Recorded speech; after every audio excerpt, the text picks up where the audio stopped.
अब इस क्वेश्चन में दिया that a block of mass m1 is equal to 1 kg, एक ब्लॉक m1 है जिसका मास 1 kg है, and another mass m2 equals 2 kg are placed together on an incline plane with angle of inclination theta.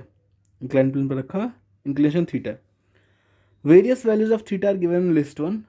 यहाँ पर बहुत सारा theta का values दिया हुआ है लिस्ट 1 में, ठीक है। The coefficient of friction between m1 and plane is always zero. m1 और प्लेन के बीच में कोफिशिएंट ऑफ फ्रिक्शन हमेशा जीरो है, यानी अगर केवल m1 रहता तो स्लाइड करता ही करता, उसको कोई रोकने वाला नहीं था, ठीक है। लेकिन उसके आगे m2 है तो कहानी कुछ और हो सकता है।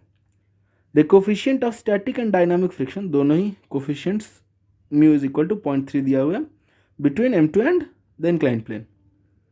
इन लिस्ट टू में expressions for the friction on block m2 is given. Friction m2 पर जो लग रहा है उसका इक्वेशन दिया हुआ है। तो लिस्ट 1 के एंगल के हिसाब से लिस्ट 2 में कौन सा फ्रिक्शन सही है वो अपने को बताना है। Acceleration due to gravity g और कुछ 10, 5.5 डिग्री, 11.5 डिग्री, 16.5 डिग्री, ये कुछ वैल्यूज दी हुई हैं, ठीक है। अगर ये क्वेश्चन ट्राई नहीं किया तो एक बार वीडियो पॉज करके ट्राई कर लो, फिर हम लोग देखते हैं इसको सॉल्व कैसे किया जाए।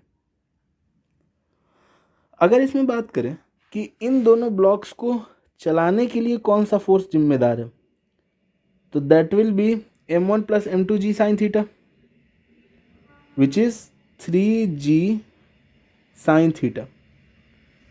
और रोकने के लिए कौन सा फोर्स जिम्मेदार है, दैट इज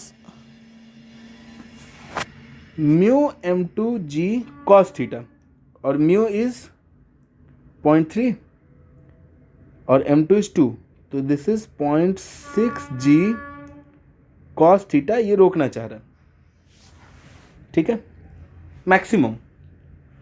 तो ब्लॉक के चलने की टेंडेंसी कब होगी, when 3g sine theta will be equal to 0.6g cos theta. यानी यहाँ से आ जाएगा when tan theta is equal to 0.6/3 यानी 0.2।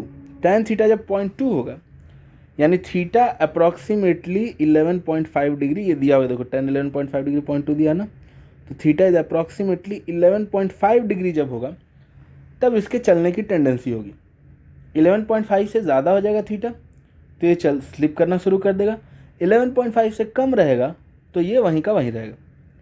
अब देखते हैं आर और एस में, देखो आर और एस में थीटा 11.5 से ज़्यादा है तो स्लिपिंग होगा, और स्लिपिंग होगा तो फ्रिक्शन मैक्सिमम जो 0.6g cos थीटा है या जो म्यू m2g cos थीटा है, क्योंकि फ्रिक्शन केवल m2 और इंक्लाइन के बीच में, तो आर और एस दोनों ही के लिए ऑप्शन 3 सही है। अगर केवल यहाँ से भी बताना चाहें तो हम बता सकते हैं कि यहाँ पर option D is the correct answer. लेकिन पी और क्यू के लिए अगर देखा जाए तो पी और क्यू में थीटा जो है वो 11.5 से कम है, तो इन दैट केस जब स्लिपिंग नहीं होगा तो फ्रिक्शन स्वादानुसार, मतलब जितना ज़रूरत है उतना ही लगेगा, और ज़रूरत कितने का है, वही m1 plus m2g sine theta. यानी कि पी और क्यू दोनों ही के लिए ऑप्शन 2 सही होगा, ठीक है। फ्रिक्शन के बारे में ये चीज़ हमेशा ध्यान रखना कि फ्रिक्शन उतना ही लगेगा जितना ज़रूरत होगा, ठीक है, स्वादानुसार। उम्मीद करते हैं ये समझ में आ गया होगा।